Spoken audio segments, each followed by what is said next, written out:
Hello. Entering into a relationship or into a new relationship may seem like a misleading title when I'm showing you this sketch I made a couple of years ago. But that's the relationship I'm talking about, and certainly as we get older, it's an inevitability. But remember that these artistic depictions of like the Grim Reaper are really just metaphors,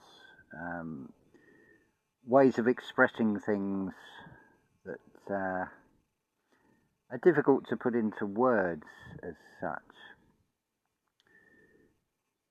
But having a relationship with death is not always a negative thing. Let me explain this. If we consider, and it's one that readily comes to mind, the Swiss painter Arnold Böcklin, the subject of the supernatural and death was a huge inspiration on his fantastic paintings, and I'd invite you to just put in Arnold Böcklin. The surname is B-O with the umlaut, the two dots over the O, C-K-L-I-N.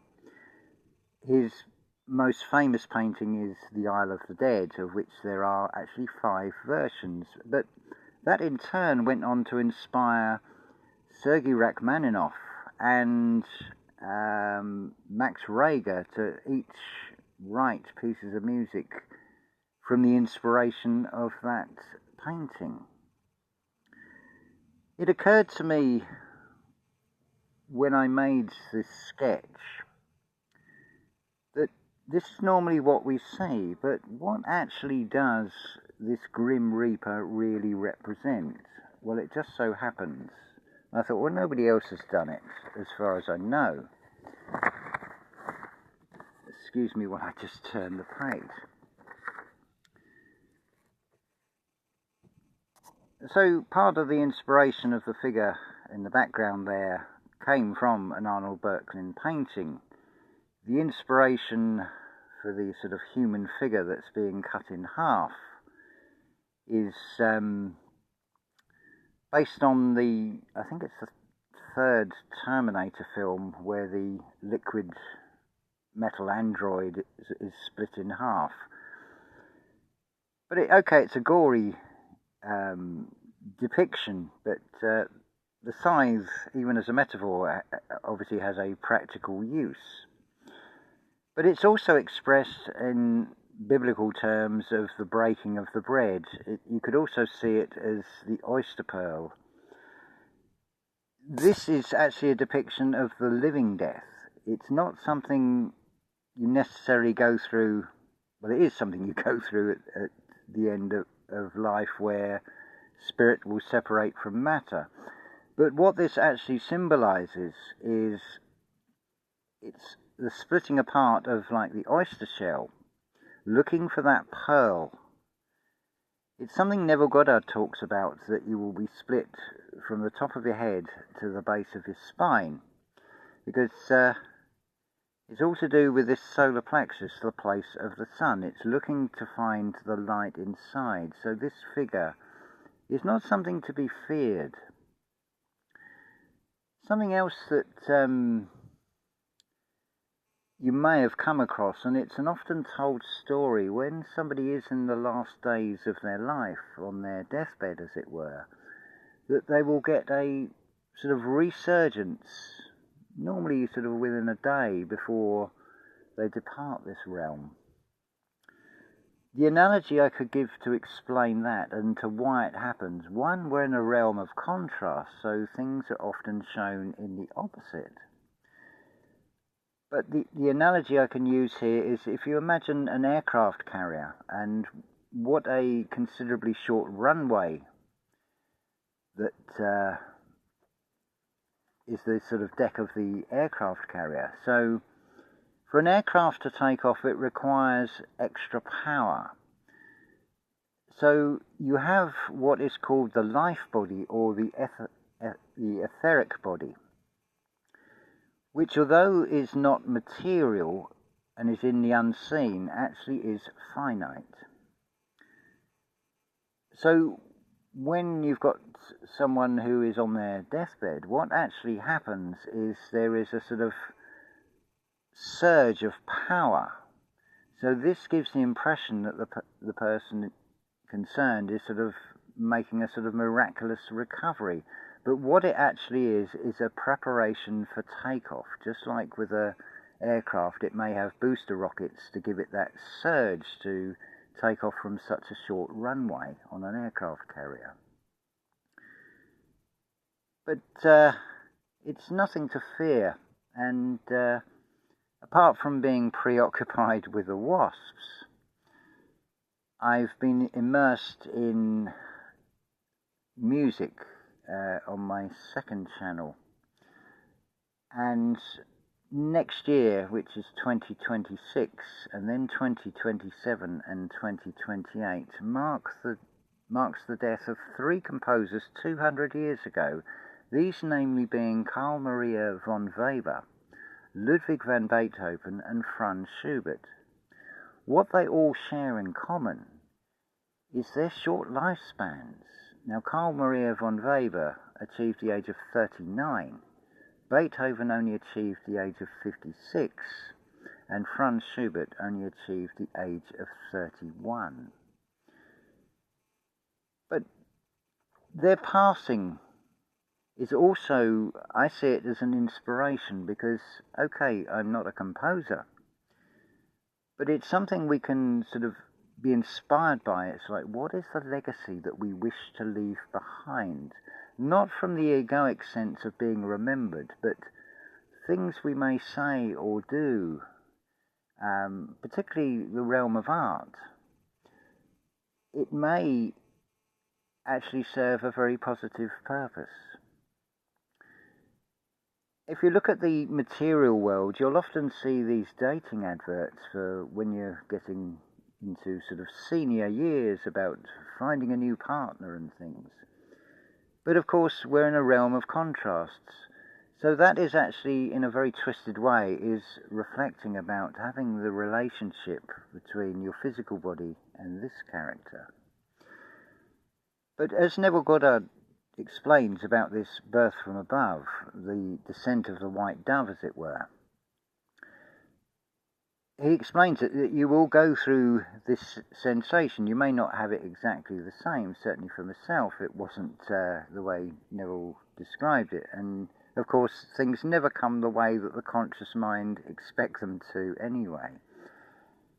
But it also alludes to where it talks about the destruction of the temple that took 46 years to build, but only 3 days to rebuild. That's what's actually going on with this scene. It's the splitting apart. The physical body is made up of the double 23 chromosomes of the biological parents, which is to do with the physical side of things. But this birth from above that will split you to the base of your spine, now you won't actually feel it as something painful either. You'll then be able to put yourself back together as a unified wholeness. So it's like everything else in this realm. You can see anything to do with this figure, and more commonly shown as this figure, as something fearful. But I would suggest that it's something to embrace and develop a new relationship with, have a new perspective upon. Because we are in a finite realm.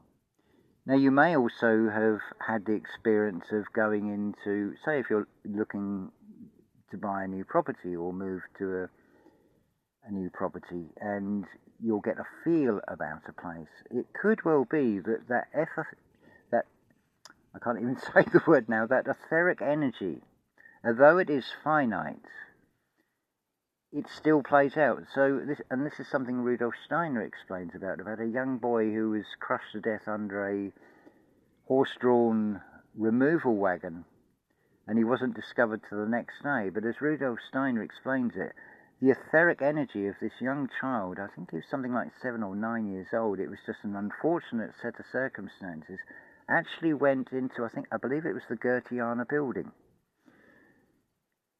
So don't think just because somebody's left what is described as before their time as anything negative, because their etheric energy will definitely stay here. Many that die after short lives that are enlisted into the military will also have this as well. The etheric energy remains here. This realm is a contained zone, as it were, a contained realm, so there is no loss of energy. So the etheric energy, after it has left the physical body, if it is before its time and has not been used up,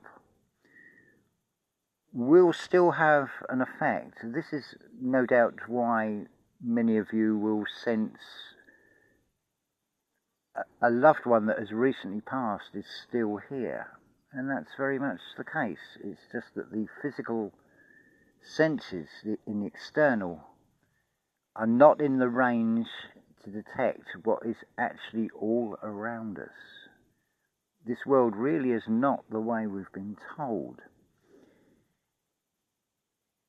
And I feel it is far more preferable. I'm really getting tongue-tied today. Is it a Mercury retrograde or something? It's far better to sort of look at something that is inevitable for us all and can happen at any time, and view it more of, ooh, I wonder what comes next when I step through that one-way door. And consider also what you're going to be taking away from this life sim that you are currently in. You come into this world with nothing, you go out with nothing, but you also go out with the experiences that you gain. Your time here is finite. That applies to all of us. So I would definitely be looking more to what can we do to leave something positive, rather than be in this very negative and mournful state about things.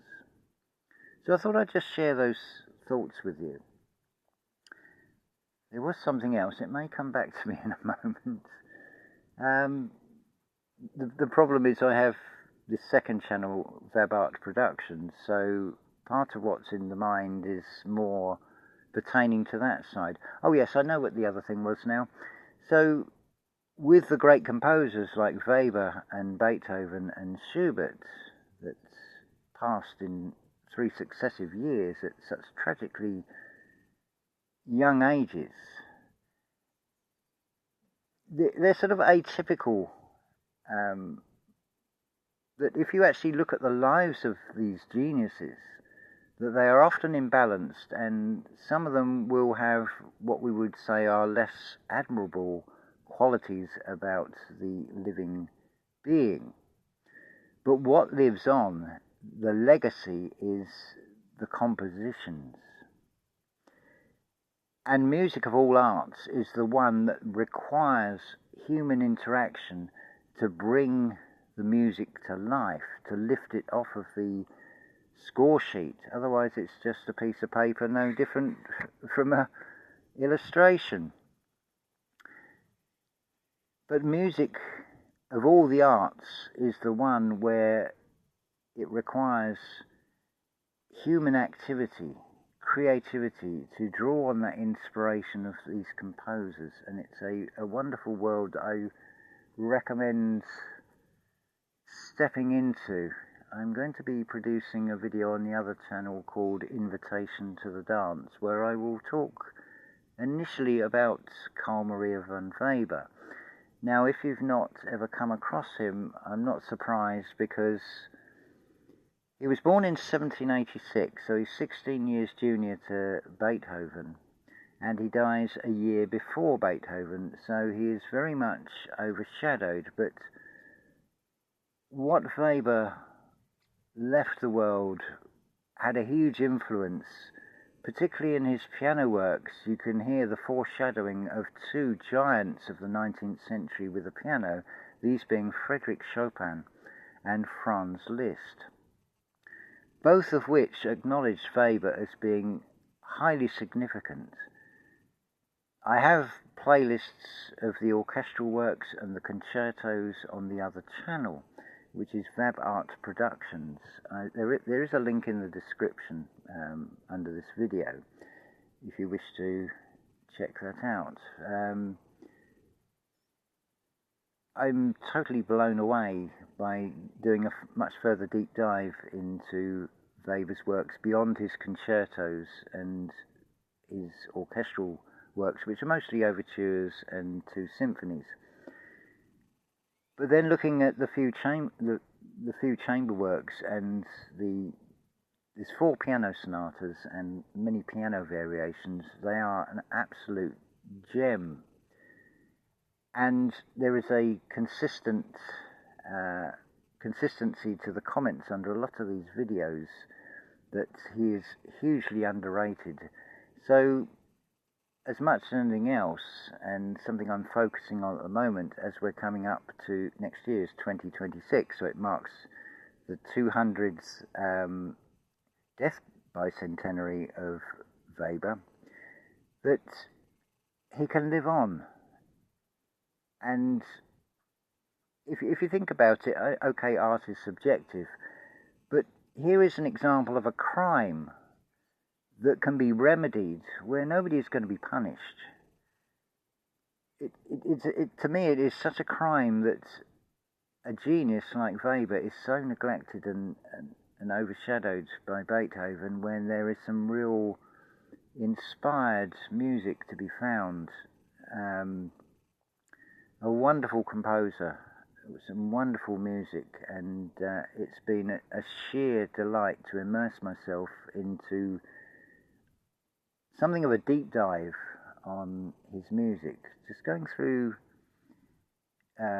different channels on YouTube, listening to different pieces of music and putting together playlists and things, which I'm also doing for Beethoven, and in turn I will also be doing for Franz Schubert. It's not a easy undertaking, because one of my pet peeves is when you get adverts that cut right through the movement in a piece of music. It totally destroys the continuity and messes with the ambience and the feelings that you're starting to get from the music.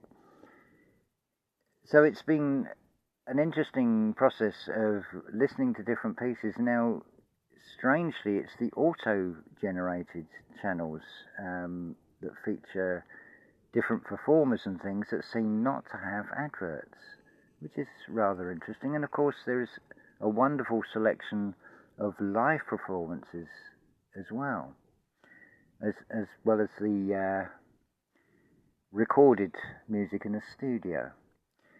So I've tried to do a bit of mixing and matching and find European talent, or those of European ancestry, where the folk soul will be its strongest, I feel, and will, what's the word I'm looking for here, will provide the greatest benefit to the music. It's quite interesting as well when you look at soloists, that how many of them, shall we say, are have something very much in common with those that obviously own all the music industry. Make of that what you will, but it is possible to navigate past those and find the sort of homegrown talents, as it were. So I thought I'd just share that with you, and just share these sketches. I don't know if I've actually ever shared this or featured this sketch on video before, but on first impressions it may look something quite horrific, but it is just a way of conveying something that is a wonderful experience. So the temple that took 46 years to build can be rebuilt again in 3, which is mind, body and soul. When you put yourself back together and come back as wholeness, that is what is called the living death, the birth from above. But like everything in this realm, we can have a perception and see this is something terrible, or we can see it as a rebirth. Which feels better to you would be the answer to that one. So as always, unconditional love to you all.